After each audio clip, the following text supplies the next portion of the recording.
वो सम होनी चाहिए, टेढ़ी बेढ़ी नहीं होनी चाहिए। जिसमें आसन लगा के बैठा जाए वो भूमि सम होनी चाहिए। अगर ब्रह्मचारी नहीं तो फटने लगेगा, यहाँ दर्द होने लगेगा, अंदर परेशानी पैदा हो जाएगी। ब्रह्मचारी है तो कुतकुताहट होने लगेगी, धीरे धीरे आनंद बढ़ने लगेगा। यहाँ दृष्टि रखो, नासिकाग्र, बहुत एकाग्रता होती है, इससे बहुत लाभ मिलता है। अपने लोगों ने घंटों रखा है नासिकाग्र। फिर ध्यान करे कि अब वो हृदय कमल खिल रहा है, अब डंडी नीचे की तरफ जा रही है, कमल ऊपर की तरफ खिल कर आ रहा है। फिर उसके बीच में कमल की पंखुड़ियों के बीच में पीली पीली अत्यंत सुकुमार कर्णिका है। इनके अतिरिक्त और भी कई सिद्धियां हैं, जैसे बिना खाए पिए बहुत समय तक रहना, जैसे बहुत दूर की वस्तु बैठे बैठे देख लेना, बहुत दूर की बातें सुन लेना, मन के साथ ही शरीर का उस स्थान पर पहुंच जाना। चिंतन किया, अमेरिका पहुंच गए बिना विमान के, सबसे बिना नच के आज्ञा पालन करा लेना, ये सिद्धि। कई रूप एक साथ प्रकट कर लेना, कई जगह एक ही रूप प्रकट कर लेना, यहां थे वहां थे वहां थे वहां थे, 10 जगह एक ही जगह मिलना। भूत भविष्य वर्तमान की बात जान लेना, पीछे क्या हुआ था, आगे क्या होगा, वर्तमान में तुम क्या सोच रहे हो, ये सब बातें सिद्धियों से। भगवान श्री कृष्ण चंद्रजू से उद्धव जी प्रश्न करते हैं, यथा तुम्हार विंदाक्ष यादृशं वा यदात्मकं ध्यायेन् मुमुक्षुरे तन्मे ध्यानम त्वं वक्तुमर्हसि। उद्धव जी ने पूछा, त्वाम अरविंदाक्ष, हे कमल नयन श्याम सुंदर, आप कृपा करके बताइए कि जो संसार से मुक्त होना चाहता है, मुमुक्ष पुरुष, वो आपका किस रूप से, किस प्रकार से ध्यान करे। भगवान श्री कृष्ण ने कहा, प्रिय उद्धव, ध्यान के लिए जो भूमि होनी चाहिए वो सम होनी चाहिए, टेढ़ी बेढ़ी नहीं होनी चाहिए। जिसमें आसन लगा के बैठा जाए वो भूमि सम होनी चाहिए, ना बहुत ऊंचा आसन हो न बहुत नीचा आसन हो, समान हो, बराबर भूमि पर। और आसन पर बैठे शरीर को सीधा रख करके आराम से जिसमें बैठा जा सके, सुखासन, पद्मासन, सिद्धासन, ऐसे आसनों पे आराम से बैठ जाए और हाथों की हथेलियां पैर की गांठों पर ऐसे, और या फिर अपनी गोद में ऐसे। दो ही पद्धति है ध्यान की, या तो ऐसे और या ऐसे, और सीधा मेरुदंड एकदम सीधा, आसन समान, ऊंचा नीचा नहीं, ऐसे बैठ जाए। और बैठकर फिर नासिकाग्र दृष्टि करे। यहां अगर ब्रह्मचारी नहीं तो फटने लगेगा, यहाँ दर्द होने लगेगा, अंदर परेशानी पैदा हो जाएगी। ब्रह्मचारी है तो कुतकुताहट होने लगेगी, धीरे धीरे आनंद बढ़ने लगेगा। यहां दृष्टि रखो, नासिकाग्र, बहुत एकाग्रता होती है, इससे बहुत लाभ मिलता है। अपने लोगों ने घंटों रखा है नासिकाग्र दृष्टि, और चलते हुए भी चल रहे नासिकाग्र दृष्टि रखते हुए गंगा की रेती पर देखो, यहां दृष्टि रखकर देखो नासिकाग्र, और उसी के सामने मंत्र लिखो, करो ध्यान। आसन पे बैठो, मेरुदंड सीधा, या तो गोद में ऐसे हाथ सीधे या फिर ऐसे। नासिकाग्र दृष्टि, नींद तो आएगी ही नहीं, नासिकाग्र दृष्टि में नींद थोड़ी आएगी। ध्यान करना है तो भगवान आदेश कर रहे हैं कि ऐसे ध्यान करो, न नाम सदसम ध्यानम। चलो रूप का तो भगवान अभी वर्णन करेंगे, नाम का ही ध्यान। तो नासिकाग्र में दृष्टि रख के राधा लिखो, सामने देखो राधा लिखा हुआ है, बार बार राधा राधा, तेजो में राधा, राधा नाम, नासिकाग्र दृष्टि। चक्कर आ जाएगा अगर ब्रह्मचारी नहीं हो तो। ब्रह्मचर्य इसमें चाहिए, नहीं ये सब दर्द करने लगेंगे, आज्ञा चक्र में दर्द शुरू हो जाएगा। इसीलिए नाम जप करो, पर यहां उद्धव जी ने प्रश्न किया तो भगवान उत्तर दे रहे। नासिकाग्र में दृष्टि जमावे, फिर इसके बाद पूरक, कुंभक, रेचक ये प्राणायाम करें। जैसे सर्दी का समय है तो सूर्य नाड़ी से पूरक शुरू करें। पूरक होता है खींचना। 5 मंत्र शरणागत मंत्र से खींचा, अंगूठा दाहिनी नाक के ऊपर है, खुली हुई बिल्कुल ऐसे रखा हुआ है, आराम आराम से खींचा, फिर रोक लिया। इसे कुंभक कहते हैं। रोक करके कम से कम 10 मंत्र जपे, ऐसे रोक लिया। फिर धीरे से बाईं नाक से निकाले, इसे रेचक कहते हैं, ऐसे। फिर पूरक, कुंभक, रेचक, इस पद्धति से 10 प्राणायाम अभी, फिर 3-4 घंटे बाद 10 प्राणायाम, फिर 3-4 घंटे बाद 10 प्राणायाम, 30 प्राणायाम यदि 1 महीने तक किया जाए तो प्राणवायु संयमन में आ जाती है, प्राणवायु सूक्ष्म होने लगती है। प्राणायामों का नाड़ियों के द्वारा शोधन करें, फिर प्राणायाम का धीरे धीरे अभ्यास बढ़ाता चला जाए। 90 प्राणायाम किए, कई वर्ष अन्न नहीं पाया। आलू, गुड़, दूध, गांव में यही फलाहार में मिलता था। थोड़ी आलू भुनी हुई या उबली हुई, थोड़ा दूध, थोड़ा गुड़, बस ऐसे कई वर्ष तक करना। पर प्राणायाम के में बहुत अपार सामर्थ्य। गंगा स्नान करके पद्मासन लगा के जो प्राणायाम खींच के करते थे, पसीना पसीना पूरे शरीर में आ जाता था। फिर शांत होकर बैठ जाए, वो अपने आप शांत, एकदम एकाग्र हो जाता, शांत, एक अद्भुत आनंद। फिर हृदय में ध्यान करे, कमल नालगत पतले सूत के समान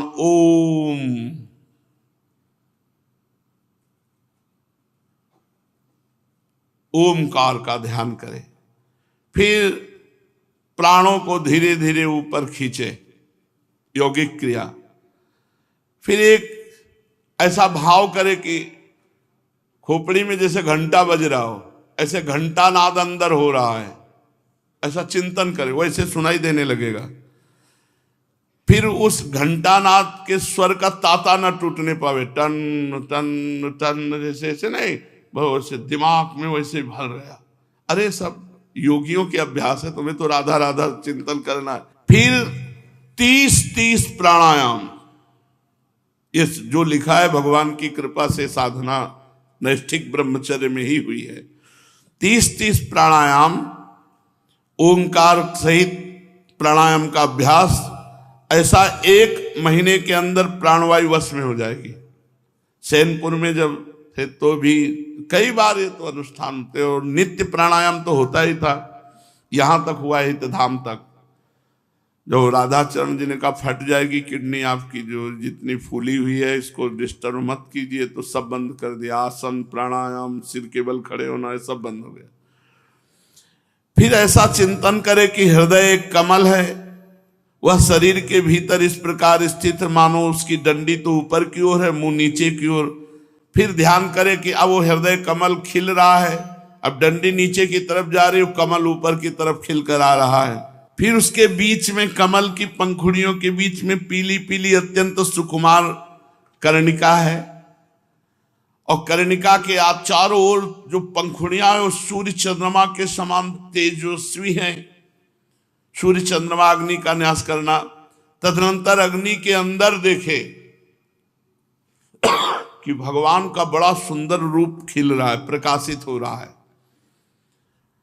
मेरे अवयवों की गठन बड़ी ही सुडौल है, मेरे रोम रोम से शांति टपकती है, मुख कमल अत्यंत प्रफुल्लित और सुंदर है, घुटनों तक लंबी मनोहर 4 भुजाएं हैं, बड़े ही सुंदर और मनोहर गर्दन है, मरकतमणि के समान सुस्निग्ध कपोल है, मुख पर मंद मंद मुस्कान की अनोखी छटा है, दोनों कान बराबर उनमें मकराकृत कुंडल झिलमिल झिलमिल कर रहे हैं।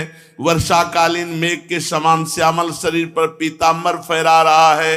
श्रीवत्स एवं लक्ष्मी जी का चिन्ह वक्षा स्थल पर दाएं बाएं विराजमान है। हाथ में क्रमशः शंख चक्र गदा एवं पद्म धारण किए हुए हैं।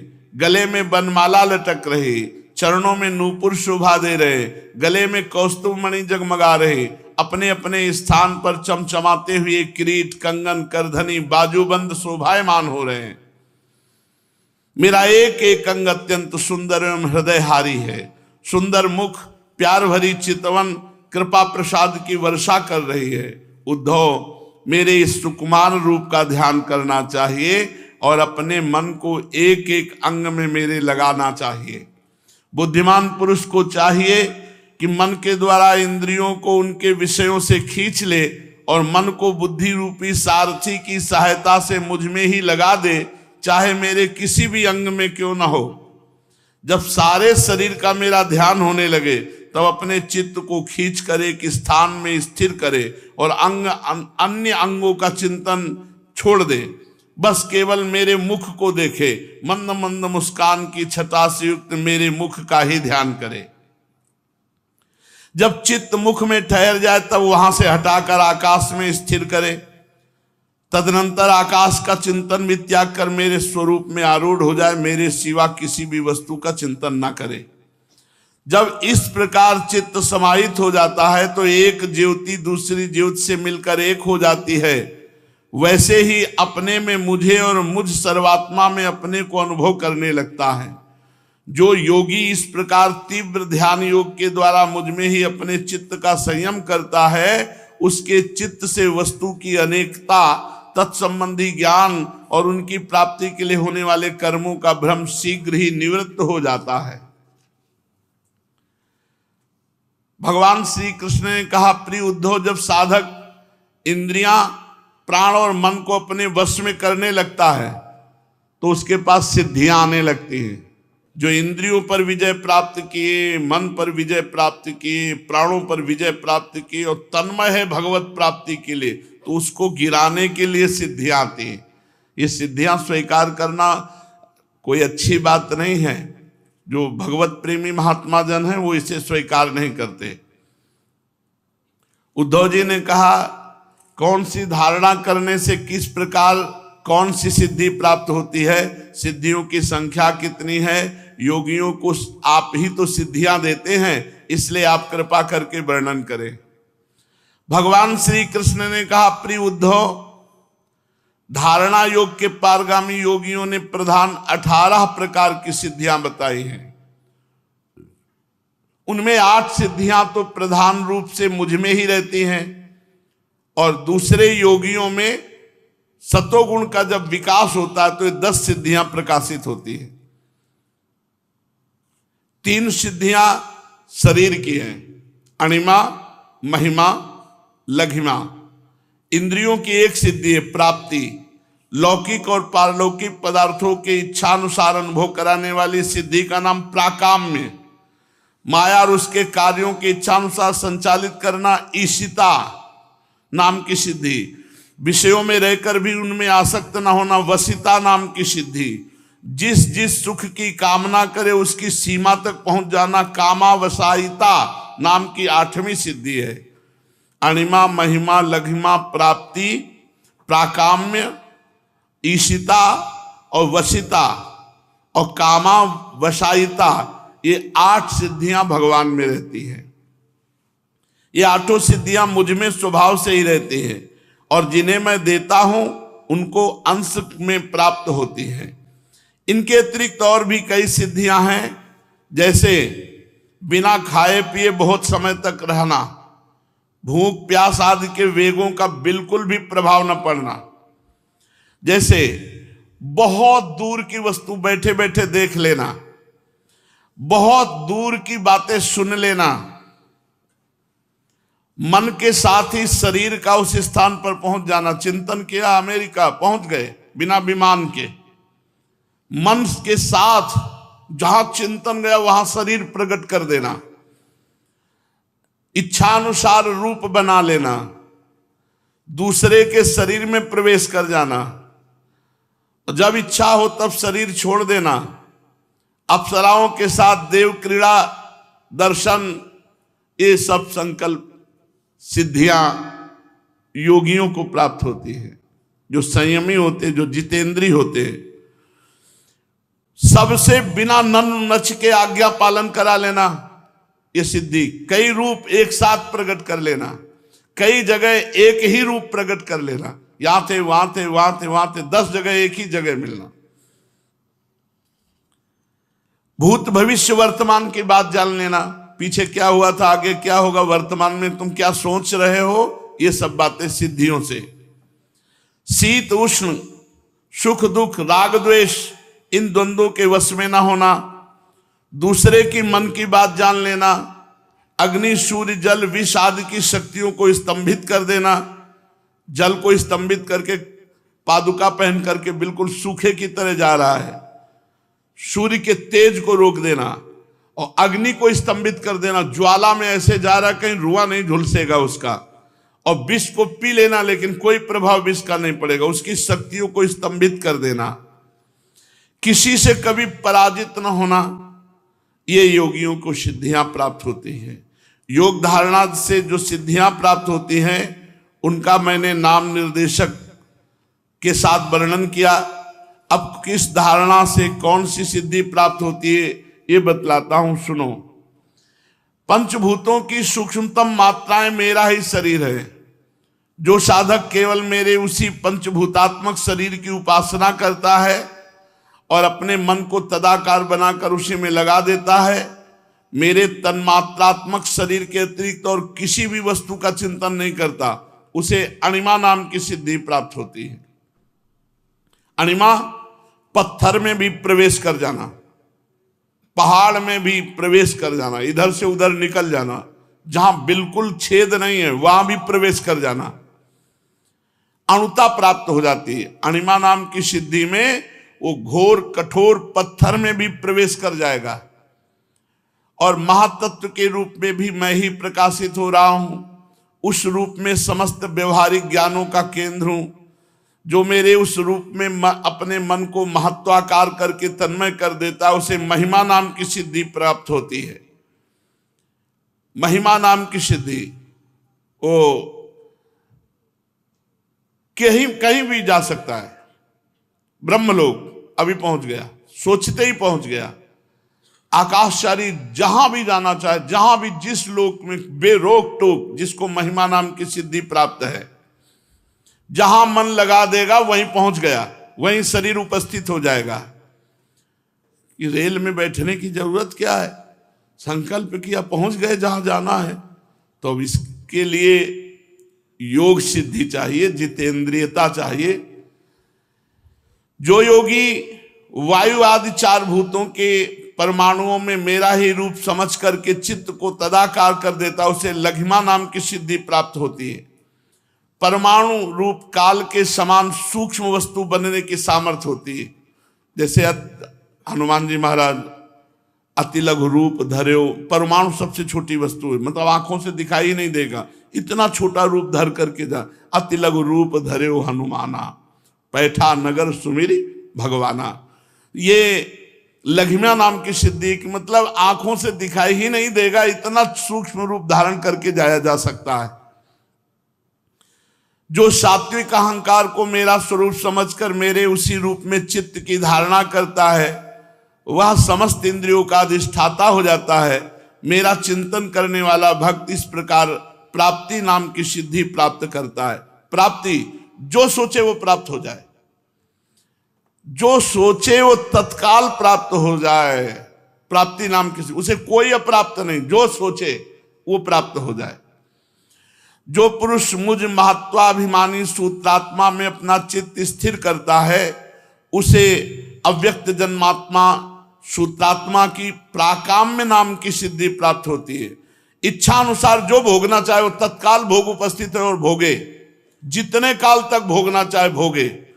जैसे इस सिद्धि का कुछ अंश दत्तात्रेय जी की कृपा से शास्त्राबाहु अर्जुन को 88,000 वर्ष तक जवान रह करके विषयों का उपभोग किया।